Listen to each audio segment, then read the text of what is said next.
Hi friends, എല്ലാവർക്കും സ്മിതാസ് cooking വേൾഡിലേക്ക് സ്വാഗതം. ഇന്നുണ്ടാക്കുന്നത് സദ്യ സ്പെഷ്യൽ മസാലക്കറിയാണ്. മസാലക്കറി ഉണ്ടാക്കുന്നതിന് വേണ്ടിയിട്ട് ഞാൻ 1 കപ്പ് സോയാബീനാണ് എടുത്തിട്ടുള്ളത്. വെള്ളം ചൂടാക്കിയ ശേഷം ഒരു 15 മിനിറ്റ് സമയം ഞാൻ വെള്ളത്തിലിട്ട് കുതിർത്തെടുത്താണ് കേട്ടോ. അതിനുശേഷം നന്നായിട്ട് കഴുകി വാരി എടുത്തിട്ട് ചെറിയ കഷ്ണങ്ങളാക്കിയിട്ട് മുറിച്ചെടുത്തതാണ്. ചെറിയ വലുപ്പം കുറഞ്ഞ രീതിയിലുള്ള സോയാബീൻ നമുക്ക് വാങ്ങാൻ കിട്ടും. അങ്ങനെയാണെങ്കിൽ അത് മുറിക്കേണ്ട ആവശ്യമൊന്നുമില്ല, നമ്മൾ കഴുകി അങ്ങനെ എടുത്താൽ മതി. ഞാനിപ്പോൾ ഇതെല്ലാം ചെറിയ കഷ്ണങ്ങളാക്കിയിട്ട് കട്ട് ചെയ്തെടുത്തിട്ടുണ്ട്. ഒരു പാനിലേക്ക് കുറച്ച് വെളിച്ചെണ്ണ ഒഴിച്ചു കൊടുക്കാം. സോയാബീൻ ഒന്ന് വറുത്തെടുക്കാം. 2 പ്രാവശ്യമായിട്ടാണ് ഞാൻ വറുത്തെടുക്കുന്നത്. ഇത് പാകത്തിനായിട്ടുണ്ട്. ഇത് വേറൊരു പാത്രത്തിലേക്ക് മാറ്റി വെക്കാം. എന്നിട്ട് ഇതുപോലെ തന്നെ ബാക്കി സോയാബീനും കൂടി ഇത് വറുത്തെടുക്കാം. പാനിലേക്ക് കുറച്ച് വെളിച്ചെണ്ണ കൂടി ചേർത്ത് കൊടുക്കുന്നുണ്ട്.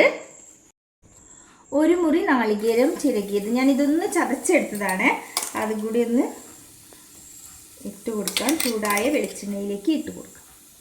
പട്ട, ഗ്രാമ്പു, 1 ടീസ്പൂൺ പെരിഞ്ജീരകം, തക്കോലം കൂടി എടുത്തിട്ടുണ്ട്. ഇനി നന്നായിട്ട് ഇത് വറുത്തെടുക്കാം. നാളികേരത്തിൻ്റെ കളറെല്ലാം മാറി നല്ല ബ്രൗൺ കളറായി വരണം. 4 അല്ലി വെളുത്തുള്ളി കൂടി ചേർത്ത് ഇളക്കി കൊടുക്കും. നാളികേരത്തിൻ്റെ കളറെല്ലാം മാറി വരുന്നുണ്ട്. ഫ്ലെയിം നന്നായി കുറച്ച് വെച്ചതിന് ശേഷം പൊടികളെല്ലാം ചേർത്ത് കൊടുക്കാം. 1/4 ടീസ്പൂൺ മഞ്ഞൾപ്പൊടി, 1 ടീസ്പൂൺ മല്ലിപ്പൊടി, 1 ടീസ്പൂൺ മുളക് പൊടി. ഇത് പാകത്തിനായിട്ടുണ്ട്. ഫ്ലെയിം ഓഫ് ചെയ്യുക. എന്നിട്ട് വേറൊരു പാത്രത്തിലേക്ക് മാറ്റി വയ്ക്കുക. ചൂടാറിയതിന് ശേഷം നല്ല മയത്തിൽ അരച്ചെടുക്കുക. ഒരു ചട്ടിയിലേക്ക് കുറച്ചുകൂടി വെളിച്ചെണ്ണ ഒന്ന് ചേർത്ത് കൊടുക്കുക. ചൂടായ വെളിച്ചെണ്ണയിലേക്ക് മീഡിയം സൈസിലുള്ള 2 സവാള കനം കുറച്ച് നീളത്തിലരിഞ്ഞത്, ഒരു 6 ചുവന്നുള്ളി നീളത്തിലരിഞ്ഞത് ഇതും ചേർത്ത് നന്നായിട്ടൊന്ന് ഇളക്കി കൊടുക്കുക. ഒന്ന് വഴറ്റിയെടുക്കാം.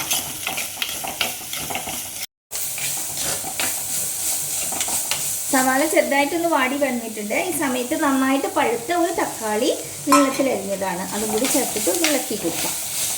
തക്കാളിയും ചെറുതായിട്ടൊന്ന് വാടി വരണം കേട്ടോ. ചാനൽ ആദ്യമായിട്ടാണ് കാണുന്നത് സബ്സ്ക്രൈബ് ചെയ്യാൻ മറക്കരുത്. തൊട്ടടുത്ത് കാണുന്ന ബെല്ലൈക്കൺ കൂടി ഒന്ന് ക്ലിക്ക് ചെയ്യൂ. 3 ഓപ്ഷൻ കാണാം, അതിൽ ഓൾ വേണം സെലക്ട് ചെയ്യുക. എങ്കിൽ മാത്രമേ ഞാൻ പുതിയ വീഡിയോ അപ്ലോഡ് ചെയ്യുമ്പോഴും നോട്ടിഫിക്കേഷൻ ലഭിക്കുകയുള്ളൂ. ഇതിലേക്ക് ഒരു കോളിഫ്ലവർ, ചെറിയൊരു കോളിഫ്ലവർ ആയിരുന്നു, അതും ചേർത്തിട്ടുണ്ട്.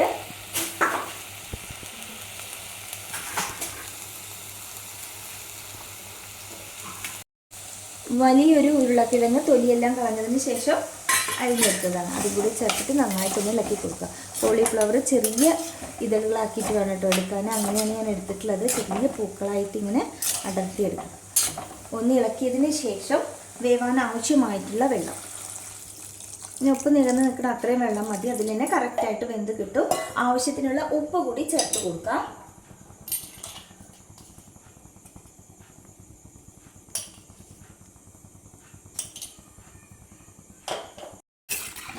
ഒന്നും കൂടി ഒന്ന് ഇളക്കി യോജിപ്പിച്ചതിന് ശേഷം അടച്ചു വെച്ച് വേവിച്ചെടുക്കാം. തുറന്ന് നോക്കാം.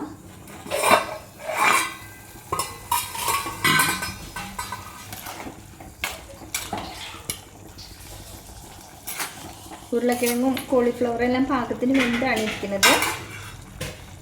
ഇതാ ഞാൻ മസാല അരച്ചു വെച്ചിരുന്നു കേട്ടോ. ഞാൻ അത് ഇതിലേക്ക് ചേർത്ത് കൊടുക്കാം. റെഡിയാക്കി വെച്ചിരിക്കുന്ന സോയാബീൻ കൂടി ചേർത്ത് കൊടുക്കാം.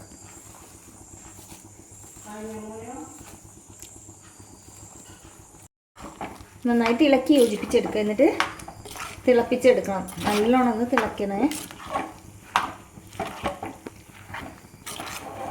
കുറച്ച് കറിവേപ്പില കൂടി ചേർത്ത് കൊടുക്കുക. 1 കപ്പ് നാളികേരപ്പാൽ ചേർത്ത് കൊടുക്കുക.